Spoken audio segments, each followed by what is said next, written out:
Hello, everybody. My name is Pragya Bhatt, and I'm a yoga teacher based in Bangalore.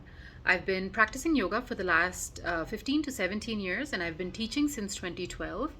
I'm also the author of two books. My first book is called Beyond Asanas, and it was published by Penguin. And my second book is called In the Womb of the Goddess, and it's a collection of poetry. So my day-to-day life is about yoga. I'm a yoga teacher, so it's pretty much every day I'm either teaching class or I'm attending a class with my teachers. I think it has brought a lot of mindfulness in my life. I think a lot more consciousness. I do everything in my life during my day with a lot more consciousness and mindfulness than I think I would be if there was no yoga in my life.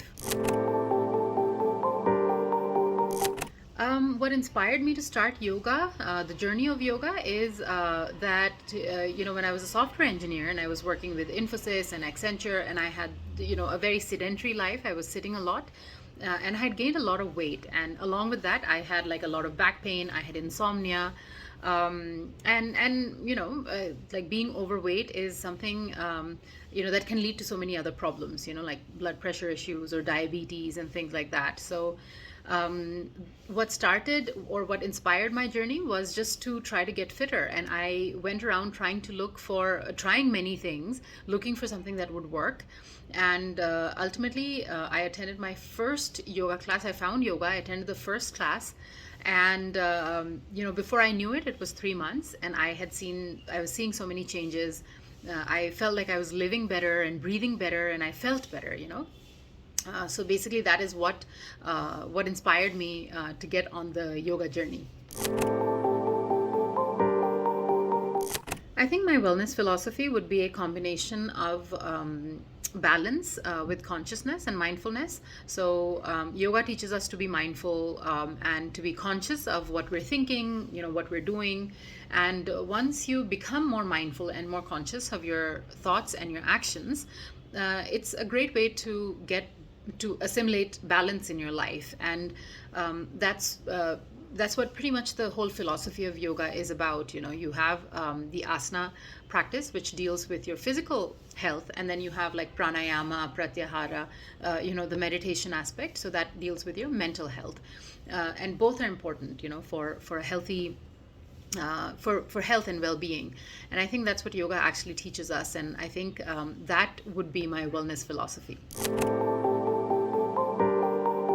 The number one tip I have to make yoga, the practice of yoga, more effective is just to find a good teacher. There is nobody who can keep you on track, nobody who can inspire you, nobody who can hold you accountable better than a good teacher. And if you find a good teacher, you should just stick to them. The journey to finding a good teacher is not so straightforward, and it's not easy to find a good teacher, but I think it is well worth it. So try out different teachers. Be open to different philosophies, and ultimately you will find that one person who like sort of inspires you to get on the mat every day, or who inspires you to know more or to be better. And I think that is like the number one tip that I would give anybody who wants to practice yoga, because that is the only thing that will actually make it more effective. Everything else, a great mat or great clothes, or like some type of food or pre yoga meal, all of that will run out. But if you have a good teacher, and if you cultivate a healthy, fulfilling relationship with your teacher, that will like last you your whole life. A day in my life is usually structured around yoga. So I wake up usually around 4:30 or 5 o'clock. I'll do a little bit of my own practice, just to warm up. And then I usually have, back-to-back sessions in the morning, about 3 sessions. In between, I sometimes have like a Vedanta class from 8 to 8:30 in the morning. And usually I'll be busy till like, let's say 11:30 or so. After which I have a little bit of time for myself, and then after lunch, classes start again at about 3 p.m. And go up to 6 p.m. And after 6 o'clock, I usually devote to either my own studies or my own practice with my teachers, or even Mohiniyattam practice, like with my dance teacher. But a typical day is basically full of morning classes and evening classes, and trying to fit in, everything else in between that. So I think the perfect setting required to perform yoga is the setting that's easily accessible to you. I know so many people who have, memberships to fancy clubs, and but it takes you like an hour to get to those clubs, or there's just too much traffic, or sometimes, if like in Bangalore it rains all the time, so it's raining and you don't feel like going out, or you don't find an Uber. All of these problems like really stand in the way of you and like a fancy yoga studio. But if you have a yoga studio like right next door, or if you can find an online yoga class and just have a room in your house, or just a little bit of space next to your bed, for yourself, I think that is like the perfect setting required for yoga. Because the more complicated you make it, the less likely you are to actually do the yoga. So just keep it simple, and that is pretty much the best setting that you can have for performing yoga. The one thing that I always tell people, that I myself found motivating, when I started my fitness journey and my yoga journey, was that I really do feel a lot more at ease with my body.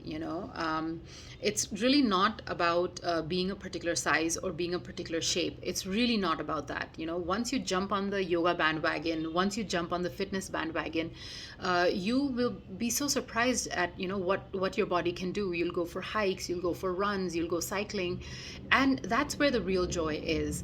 I think a lot of people start their fitness journeys because of some other reason, like they want to look a particular way, or they want to lose weight or something like that. But fitness is really about enjoying your life, and I think yoga has enabled me to do that. Yoga has really changed my life, because it's allowed me to experience a better life, a better quality of life. And I think, when you look at people who you want to be like, who you aspire to be like, you should look at, what do they do besides looking good? You'll see a lot of fit people, they go for these long hikes for beautiful sunrises, or, they're having fun, indulging in fun activities. Travel becomes easier. You just start to really enjoy your life, Even food becomes a joy, because you can indulge yourself every once in a while without feeling guilty. So I think, the one thing I would say to everybody, to motivate them, would be to just imagine living a better life, like really enjoying every day, not thinking twice about what you can eat or not eat, not thinking twice about what to wear, not to wear, not having any constraints about like how far you can walk or how fast you can run. And that really makes life better. It makes life more fun, and that is what fitness is all about. And you can be all of these things. You can really enjoy your life so much more, even without being an ideal weight, or even without being an ideal size. And I think that is what motivated me. And I think that's fundamentally, that's a better reason to be motivated than a particular look that you want, or a particular weight that you want to be. So that's what I would say about the motivating.